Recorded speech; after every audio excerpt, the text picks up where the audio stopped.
Good afternoon, it's Dave at ATI Watch Reviews. Please hit that like button and please smash the subscribe button for more awesome watch content. Little wristwatch check. I've got my absolutely beastly Romanian Dapix Hebros 300 meter diver, one of my favourite watches in my collection. I do wear it regularly. It is absolutely stunning. I love that burgundy dial with the 300 meter water resist. It's a beautiful sight to be seen. Today's video is one of those videos where I pick up a watch that is basically frightening for the money.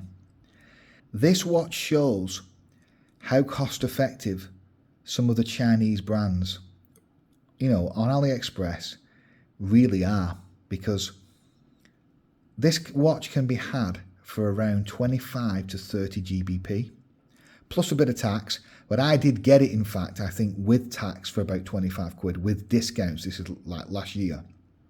But because obviously AliExpress do all kinds of sales and coupons and all this other stuff. So sometimes you can get it below that, basically. But this is the Addis Dive AD 2040. It's a 41mm by 13mm thick nominal diver with a ceramic relief bezel. As you can see there, the markings are raised from the matte ceramic body on a stainless steel insert, obviously. A completely black, jet black dial with the Mercedes handset. BGW9 Swiss Super Luminova for the Lume, a very respectable BGW9. Run by the Miyota 2115 quartz movement. Yes, it's a quartz, and I like quartz. In fact, the more you collect watches, the more, and you collect automatics, the more sometimes you just want to smack a quartz on there, because changing the time becomes so monotonous doing it all the time if you rotate your watches. This is a quartz with a battery, obviously, with a polymer band with some quite interesting supports there, as you can see, and they do indeed have quick release pins. The case is stainless steel with a laser engraved case back. Nothing spectacular there, but what do you expect for 25 quid, with a screw down Addis Dive crown. We all know which watch this is based upon, so there's no point even mentioning it. It's absolutely obvious. The chapter ring at the back there is in orange, and I got it in orange because I wanted it to have that contrast between the black. Black and orange work amazing together. I honestly do believe that. And it is, as you can see there, a 200 meter diver. Now, I would take those specs with a big fat pinch of salt, because obviously this is a super economical watch. I'm not saying that it is a 200 meter diver, really. That's Addis Dive specs. But to be fair, having used the watch now for a few weeks and months, I've took it in the shower, I've took it swimming, and let me tell you, it's held up perfectly fine. This is a fun weekend watch. Let's get straight into it. So the bezel diameter is actually 40.4. An overall diameter of 45 bang on. A thickness just shy of 13mm at 12.9mm. So pretty standard for this type of watch. A lug to lug of 47.2. So it's smaller, obviously, than a golden 48 that you normally get with these watches. And 46.2 for the end link to end link. I know you can't really do an end link to end link on a non-bracelet watch, but you get the point. So sizing with that moderate lug to lug, with an average thickness, and with quite a small, well, a modest diameter, 40, just less than 41. Basically, this fits like a 40mm watch, essentially. So I would say that you could even get away, you can get away with 6.25 inch wrists easily on this watch. It's super light, as we're going to see in a minute, because of obviously it's not got a bracelet with it. I think they're generally selling this watch with rubber bands. I think a woman could easily get away with this watch as well, especially on a rubber band. It's not too big or hefty on the wrist at all. It's a very nice, pleasant size. The weight is a very respectable 84.5, 85 grams. Obviously, if you was going to add a bracelet on this thing, it would add probably another 90 grams or so onto the watch. On these rubber bands, the rubber bands essentially weigh nothing. The crystal is mineral, and it is a smidge proud of the bezel by probably about 0.5 mil. It is flat. It's not a sapphire crystal. That's absolutely no biggie. Obviously, sapphire is better generally for the scratch resistance, but they had to cut corners somewhere, and they've cut it on the crystal. Putting a sapphire on here would have increased it at least by probably a tenner. The dial is a classic sports diver dial with a Mercedes handset, circular indices, very similar to the watch it's homaging. I like the dial. The dial is not sunbursted, it is jet black, completely black, and it's not glossy. I think it's kind of matte. But it looks very, very nice with the contrast with the orange. I'm definitely a fan of that dial. It's kept simple, it does it very well, nothing to write home about. The Addis Dive branding is never going to be for everyone, as you can see that there. It is a bit childish.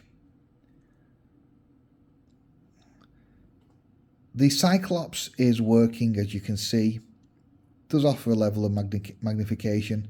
There are some QC issues in general on the watch, as you'd expect for something so cheap.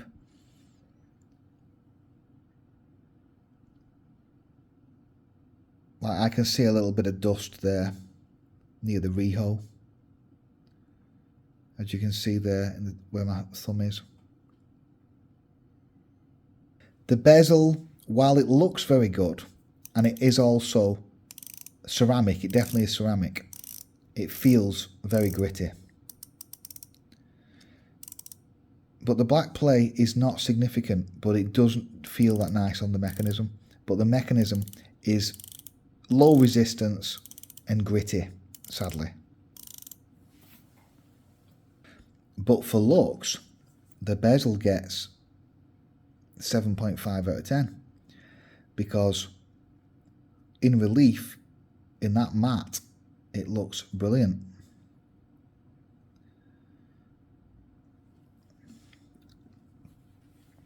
The crown is signed with the classic Addis Dive branding,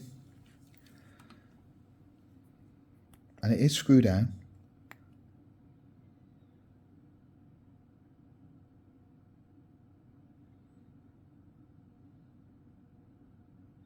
Surprisingly smooth.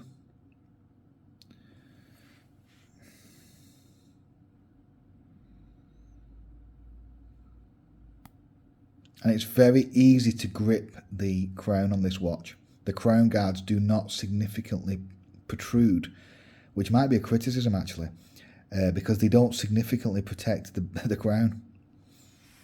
The case design is the kind of old style fat lug design with minimal taper on the lugs and also on the flanks in general.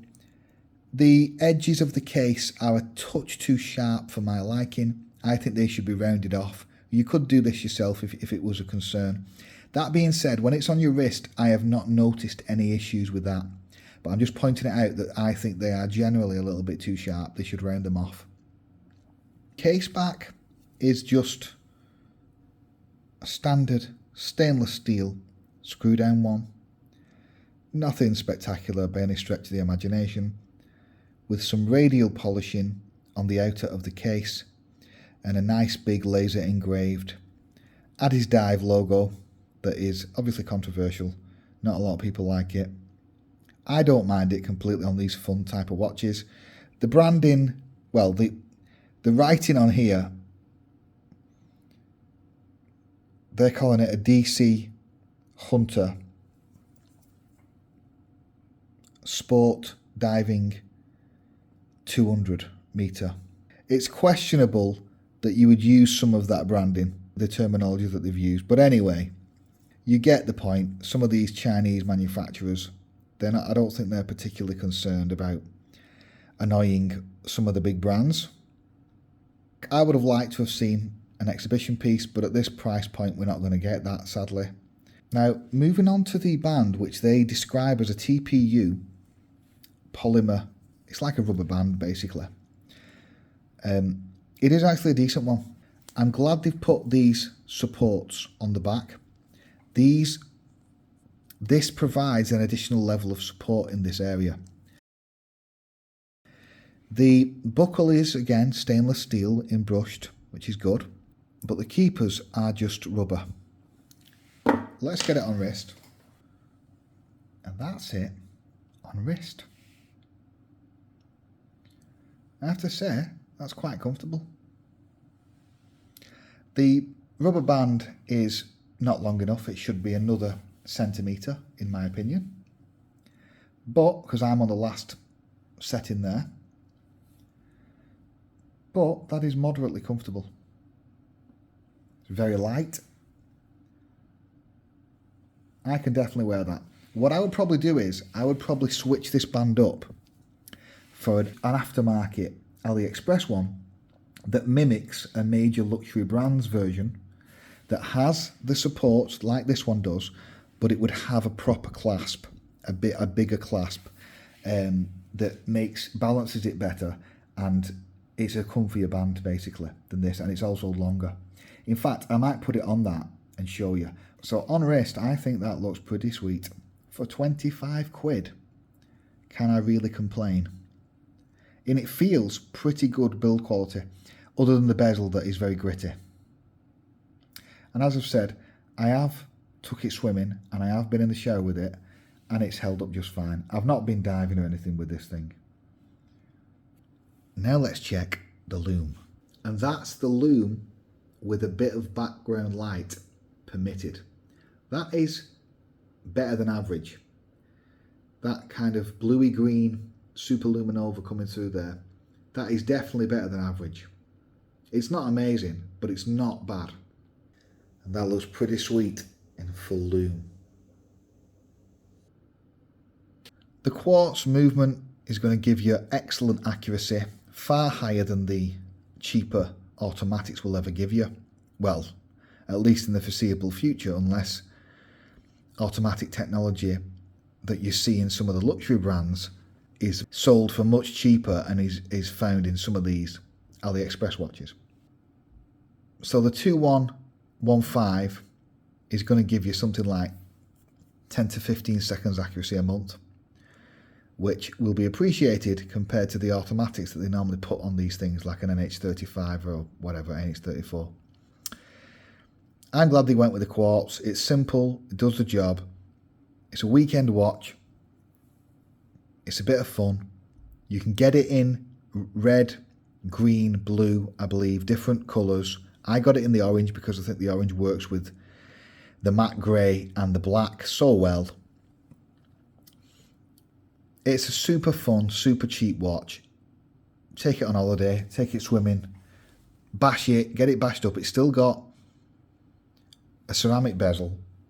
It's not got a sapphire crystal, which lets it down a bit, but the super cheap price, it's frightening what they can do them for.